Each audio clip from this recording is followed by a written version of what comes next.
यो WhatsApp guys, कैसे हैं आप सभी लोग। Welcome to my YouTube channel.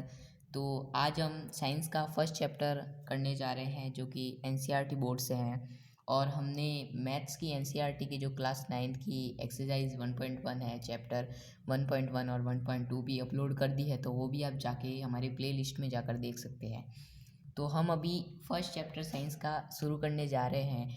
तो फर्स्ट चैप्टर का नाम है मैटर इज़ अवर सराउंडिंग, अर्थात इसका हिंदी अर्थ है कि हमारे आसपास के पदार्थ। हमारे आसपास के पदार्थ जैसे कि कोई भी पदार्थ, जैसे कि ये एक पेन है तो ये भी एक सॉलिड है। सॉलिड यानी ठोस। ठोस को हम कहते हैं सॉलिड, और ये एक सॉलिड पेन है जो कि एक ठोस है। इसके अणु बहुत ही पास पास है। हम पहले मैटर को समझते हैं। मैटर हम किसे कहते हैं, तो मैटर को पढ़ते हैं। Anything that has mass as occupy space volume, मतलब कोई भी वह वस्तु, एनीथिंग, कोई भी वस्तु जो जिसका कोई मास हो और वो एक स्थान घेरती हो। स्थान के ऑक्यूपाई मास, ऑक्यूपाई स्पेस यानी स्थान को घेरना। जैसे कि इस पेन को मैंने यहाँ पे रखा तो इसका एक निश्चित द्रव्यमान है और इसका ये एक निश्चित स्थान को घेर रही है। तो इसे हम क्या कहेंगे, पदार्थ। इसे हम क्या कहेंगे, पदार्थ कहेंगे। They made they are made they are made of particle, मतलब वो किसी न किसी पदार्थ से बने होते हैं। जैसे कि ये पेन मेरे हिसाब से, हाँ, ये पेन सिल्वर का है। ये पेन जो है सिल्वर का पेन है।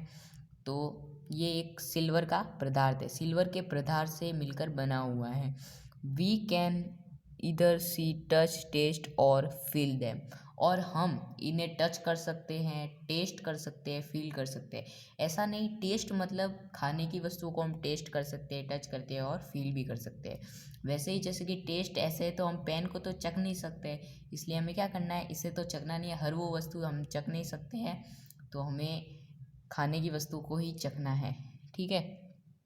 जैसे एग्जांपल है chair, soil, water, air, metal, etcetera. मतलब जैसे कि उसमें कुर्सी आ सकती है। अब सॉइल यानी मिट्टी हो सकती है, पानी हो सकता है, हवा भी। तो हवा देखो, हवा क्या, हवा भी तो एक है ना, मैटर, पदार्थ ही है। हवा से अगर हवा को हम फील कर सकते हैं, हवा को हम महसूस कर सकते हैं। जैसे कि तेज़ हवा चल रही है तो हम उसे क्या कर सकते हैं, महसूस कर सकते हैं। तो हवा। और मेटल्स यानी मेटल कोई भी लोहे की वस्तु जैसे आदि। ठीक है। तो मैटर जो है वो तीन प्रकार का होता है। मैटर जो है वो तीन प्रकार के होते हैं, सॉलिड, लिक्विड और गैस। क्या, सॉलिड, लिक्विड और गैस। सॉलिड यानी ठोस, लिक्विड यानी द्रव, और गैस का मतलब गैस। जैसे कि अब है ना शेप और वॉल्यूम, यानी है ना शेप और वॉल्यूम। अब definite shape S volume, solid जो होता है, ठोस जो होता है, उसका एक निश्चित द्रव्यमान और निश्चित वो उसका निश्चित आकार और निश्चित द्रव्यमान होता है। और लिक्विड है तो लिक्विड में indefinite shape as definite volume, मतलब इसका आकार है ना, इसका आकार अनिश्चित होता है। जैसे कि पानी को हम थाली में डालेंगे तो वो थाली का आकार ले लेगा, अगर हम उसे बाल्टी में डालेंगे तो बाल्टी का आकार ले लेगा। लेकिन अब वॉल्यूम, इसकी मात्रा तो उतनी ही रहेगी। अगर थाली में डाले तो भी 1 लीटर है और बाल्टी में डाले तो भी 1 लीटर है। ठीक है। तो इसमें ना अनिश्चित तो होता है क्या, आकार, और है ना निश्चित क्या होता है, मात्रा। ठीक है। और गैस में indefinite shape as indefinite volume, यानी इसमें ना तो आकार निश्चित होता है ना ही वॉल्यूम निश्चित होता है, यानी मात्रा निश्चित होती है।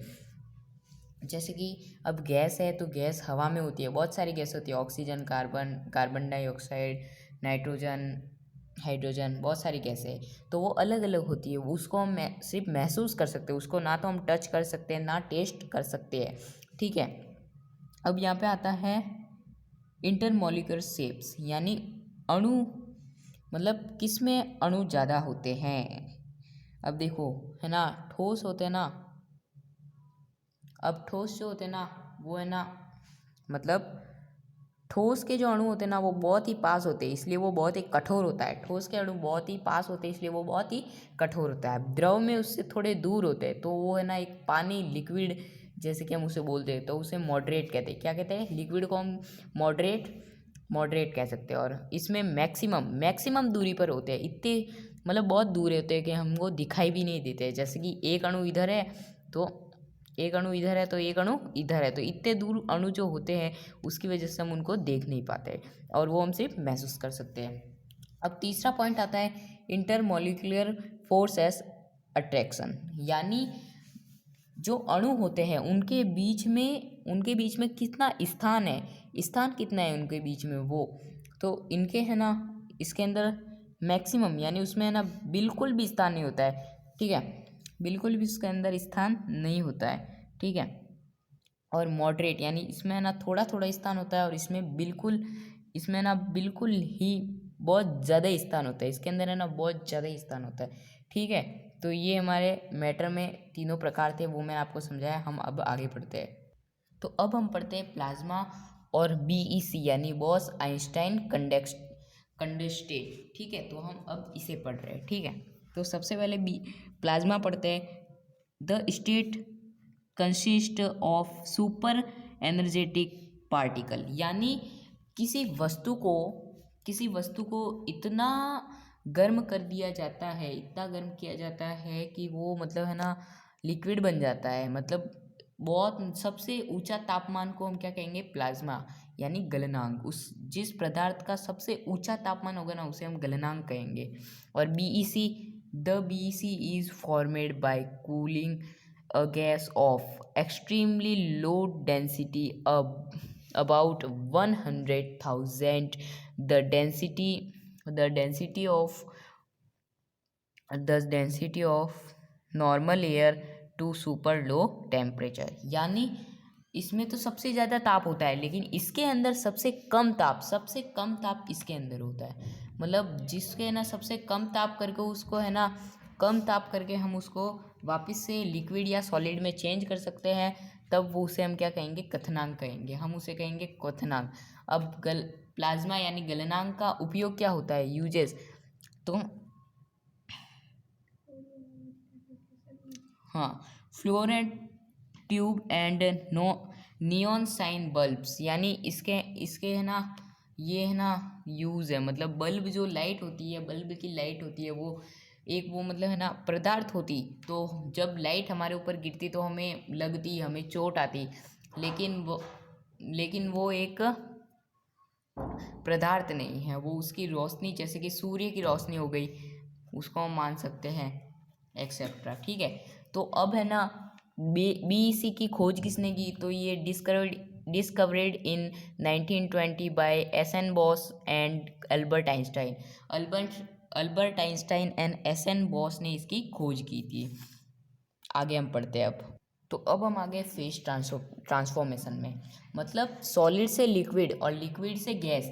तो हम है ना सॉलिड से लिक्विड एक तरीके से बदल सकते हैं जिसे हम मेल्टिंग के नाम से जानते हैं। मेल्टिंग जैसे कि हम किसी चीज़ को गर्म करते ही जाते हैं तो उसकी एक ऐसी अवस्था होती है जब वो इतना ज़्यादा गर्म हो जाता है कि उसे लिक्विड में बदल जाता है, और लिक्विड के बाद हम और उसे गर्म करते जाते हैं तो वो हम अब है ना वो गैस में परिवर्तन हो जाता है। गैस में उसके कण जो है वाष्पित होकर उड़ जाते हैं।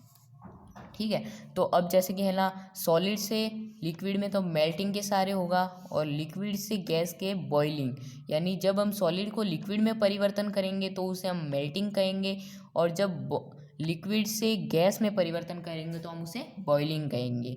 ठीक है, और जब गैस से सॉलिड में परिवर्तन करेंगे तो हम उसे सबमिशन कहेंगे। यानी सबमिशन, कुछ ही पदार्थ ऐसे होते हैं जो कि चेंज होते हैं गैस से सॉलिड में या सॉलिड से गैस में डायरेक्ट ही चेंज होते हैं, उसके अंदर लिक्विड की अवस्था नहीं आती है। कुछ ऐसे पदार्थ जैसे कि ड्राई आइस, कैंप फायर यानी कपूर, और नेपथलीन बॉल्स, यानी जो वो आती है ना जैसे कि सार्वजनिक शौचालय में कहीं रखी होती है, मतलब बहुत जगह रखी हुई होती है, वो रंग बिरंगी भी आती है और सफ़ेद कलर की भी आती है। और जब हम सॉलिड को लिक्विड से सॉलिड में हम चेंज करते हैं तो हम उसे कूलिंग या फ्रीजिंग कहते हैं। क्या कहते हैं, कूलिंग या फ्रीजिंग हम उसे बोल सकते हैं। तो ये होता है फेज ट्रांसफॉर्मेशन। तो अब हम देखते हैं कि गैस को लिक्विड में कैसे बदल सकते हैं। हम गैस को लिक्विड में कैसे बदल सकते हैं, तो हम गैस को लिक्विड में बदलने की प्रक्रिया को हम क्या कहते हैं, कंप्रेशन। क्या कहते हैं, कंप्रेशन। यानी ये चित्र की सहायता से मैं आपको समझाता हूँ। यानी जैसे कि कोई सुई है, इसको एक सुई मान लो, और ये जो सुई के पीछे वाला भाग होता है जिसे हम दबाते हैं और अंदर जो पदार्थ भरा होता है वो आगे इस नली से बाहर आता है, तो उसे हम क्या कहते हैं, पिस्टन कहते हैं। और जहाँ जहाँ ये पदार्थ भरा हुआ होता है, यहाँ पे हमने क्या भर दी है, गैस भर दी है।